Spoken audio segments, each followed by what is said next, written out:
2024 के लिए तैयारी शुरू हो चुकी है और विशेष तौर पर हिंदी पट्टी यानी नॉर्दर्न इंडिया में यहाँ पर बीजेपी बहुत ताकतवर है। कई तो राज्य ऐसे हैं जहाँ बीजेपी ने पूरी की पूरी सभी सीटें जीत ली।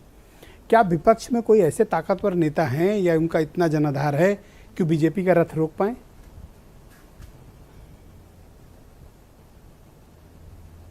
समीकरण पर चुनाव लड़े जाते हैं, जिसके साथ कहीं पर मुस्लिम यादव हैं, कहीं पर दलित का मामला है, कहीं ओबीसी और जनरल को लेके चुनाव लड़ते हैं। ये अलग अलग फैक्टर पार्टियों के साथ हैं।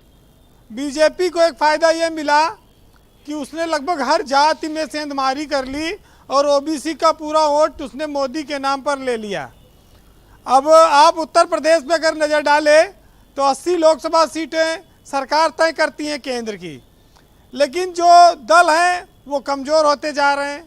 विधानसभा में कांग्रेस के पास 2 है, मायावती के पास 1 है, तो लोकसभा में कितना ये जीत लेंगे।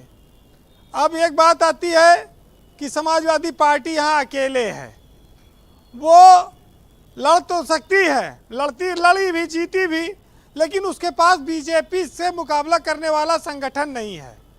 संगठन को और उसको मजबूत करना पड़ेगा, उसके नेता को और मेहनत करनी पड़ेगी और निकलना पड़ेगा।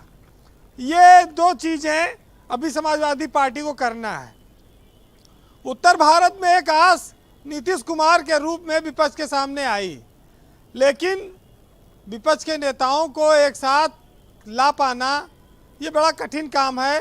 तराजू में मेढक के तौलने की तरह एक रखोगे तब तक दूसरा कूद जाएगा, क्योंकि सबके अपने अपने सोच है और सबकी महत्वाकांक्षा है।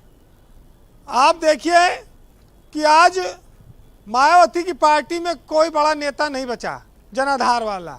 मायावती लोकसभा में 10 सीटें हैं उनके पास। अब वो जब अगर अकेले लड़ने जाएंगी, अगर किसी के साथ गठबंधन करें तो बात अलग है, अन्यथा उनके पास कोई बड़ा चेहरा उत्तर प्रदेश में सतीश चंद्र मिश्रा को अगर आप छोड़ दीजिए तो सब चले गए। आधा ज़्यादा भाजपा ने ले लिया, जो बचा खुचा था समाजवादी पार्टी ने ले लिया। कांग्रेस के पास क्या बचा?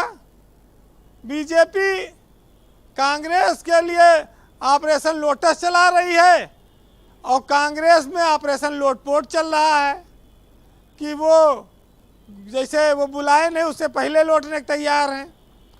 तो ये बड़ा स्थिति कांग्रेस की उत्तर प्रदेश में शून्यता की ओर है। अच्छा, वो राष्ट्रीय पार्टी है, उनके पास अहंकार इतना है कि अगर किसी से गठबंधन करेंगे तो कहेंगे हम 50 सीट से नीचे लड़ेंगे नहीं।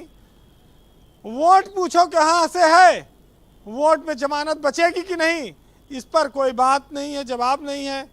परिणाम जब बताता है तो अलग हो जाते, उस पर कोई समीक्षा नहीं होती।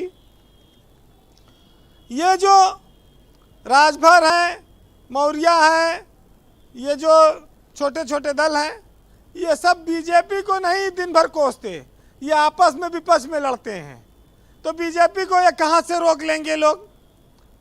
देखिए, यूपी की सियासत में मुसलमान एक बचा था जो बीजेपी को वोट नहीं देता था।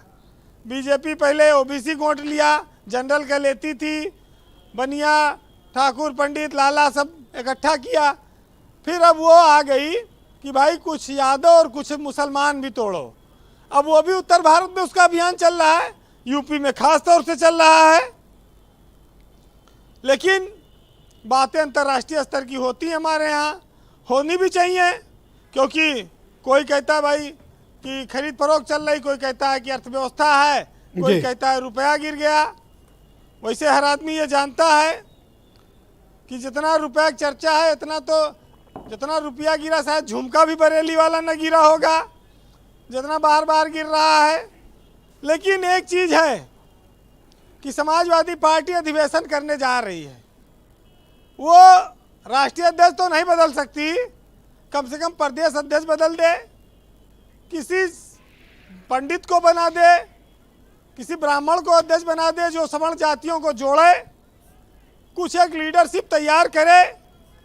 कुछ चीज़ें तो करनी पड़ेंगी, तभी आप मुकाबला कर पाएंगे बीजेपी से। वैसे विपक्षी एकता की जब बात आती है ब्रजेश जी, तो सीबीआई, ईडी और आईटी सब किस दिन के लिए रखी गई? हाँ, ये बड़ी मुसीबत है ये लोग। हाँ, ये मिलने नहीं देंगे।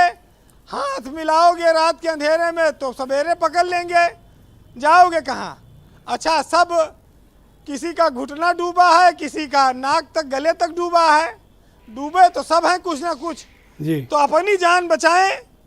तो समस्या इस बात की है, लेकिन हमारे देश में अब सीबीआई, ईडी, इनकम टैक्स के बाद नेताओं के एक डर और सताने लगा। जो दागी है वो डरते हैं कहीं कि सीबीआई, ईडी के बाद कहीं बीजेपी चीता न छोड़ दे उनके पीछे, इतना चीता ले आई है, उससे भी डरने लगे हैं नेता। तो अब जब चुनाव करीब आएगा तो गौ माता के लिए आंदोलन भी होगा, तमाम सारी चीज़ें आपको देखने को मिलेंगी इस प्रदेश में। जी, लेकिन सियासत का एक फंडा है कि जो लोग आपको रेस में जीत कर नहीं हरा सकते, वो आपको तोड़ कर हराना चाहते हैं। और अगर जनता का समर्थन हो तो ये आसान हो जाता है काम। बहरहाल, एक साहित्यकार ने लिखा है, ब्रजेश जी सुनिएगा, रफ़ीक सदानी औधम गोंडवी साहब का, कि जब 100 में 70 आदमी नासाद हैं तो दिल पर हाथ रख कर कहिए क्या देश आज़ाद है। और कोठियों से मुल्क के मयार को मत आंकिए, असली हिंदुस्तान तो फुटपाथ पर आबाद है। और बन के एक हादसा बाजार में आ जाएगा, और जो नहीं होगा वो अखबार में आ जाएगा। और चोर उचक्कों की कुछ तो कदर करो, न जाने कब कौन सरकार में आ जाएगा। बहुत शुक्रिया आपका वीरेंद्र जी, बहुत बहुत धन्यवाद। मैं सीधे रुख करता हूँ भारतीय जनता